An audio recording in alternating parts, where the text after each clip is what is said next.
Students, कैसे हैं आप सब। आई होप सबका रिवीजन हो गया होगा और सब बहुत अच्छे होंगे।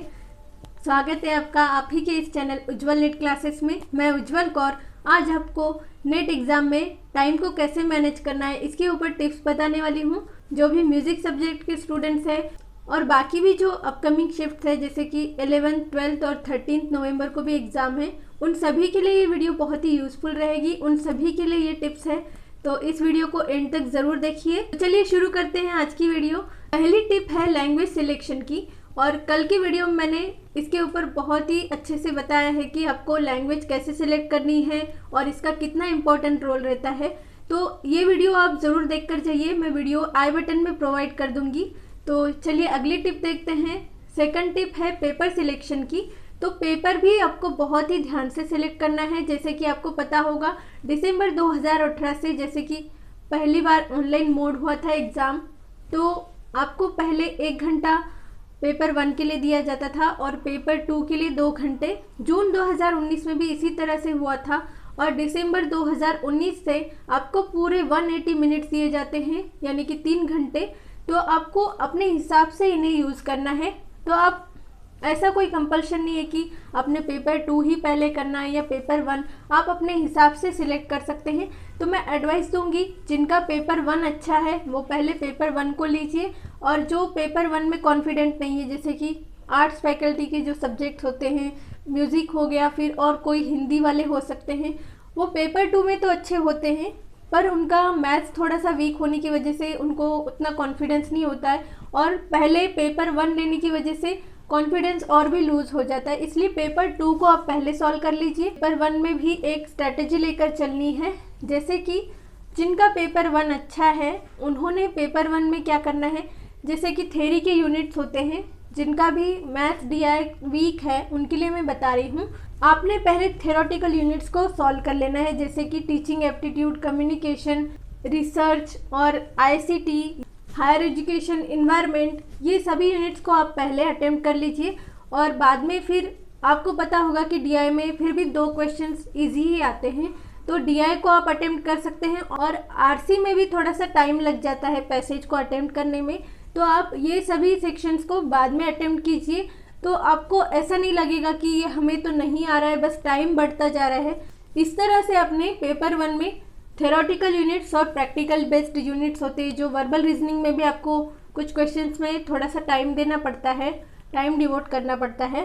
तो ये सभी सेक्शंस आप बाद में अटेम्प्ट कीजिए जिनमें थोड़ा सा टाइम लगता है, और जो रीड करके बस आप जिसका आंसर लगा सकते हैं वो पहले ही कर लीजिए। इससे आपका कॉन्फिडेंस बिल्ड होगा, आपको लगेगा कि ये तो हमने सॉल्व कर लिए क्वेश्चंस, और जिनमें हम अच्छा नहीं दे सकते अपना प्रेजेंटेशन तो वो हम बाद में रखें।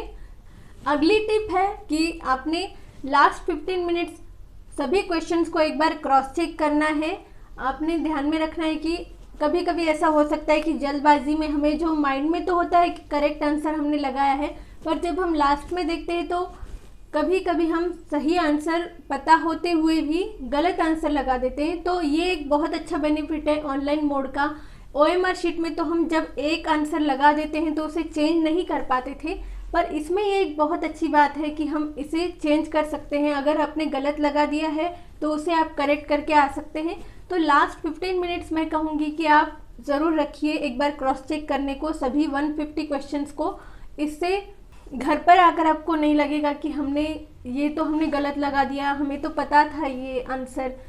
तो इस तरह से आपको लास्ट में 15 मिनट्स रखने। अगली बात आती है कि आपको 3 टाइप्स के क्वेश्चंस तो पता होंगे, इजी, एवरेज और डिफ़िकल्ट, और एक 4th टाइप मैं आपको बताने वाली हूँ, शॉकिंग वाला।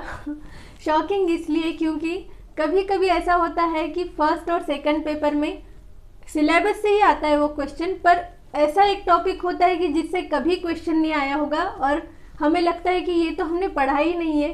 तो आप प्रिपेयर रहिए कि एक आध क्वेश्चन आपको इस तरह का देखने को मिल सकता है।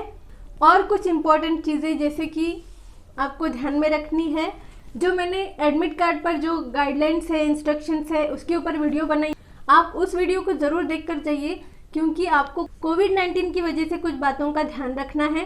तो ये सभी चीज़ें आप पहले ही देख कर जाइए। और एक इम्पॉर्टेंट चीज़ है कि जैसे आपकी नींद पूरी होना बहुत ज़रूरी होता है।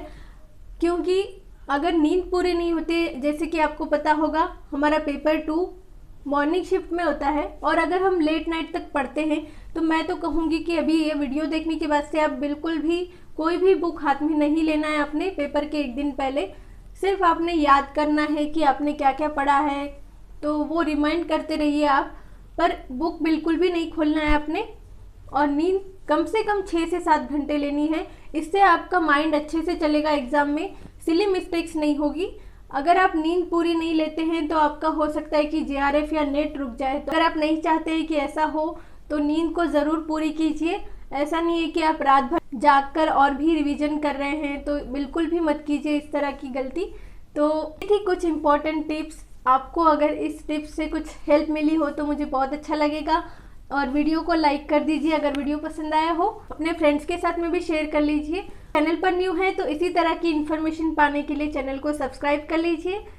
इस वीडियो के लिए इतना ही। Thanks for watching.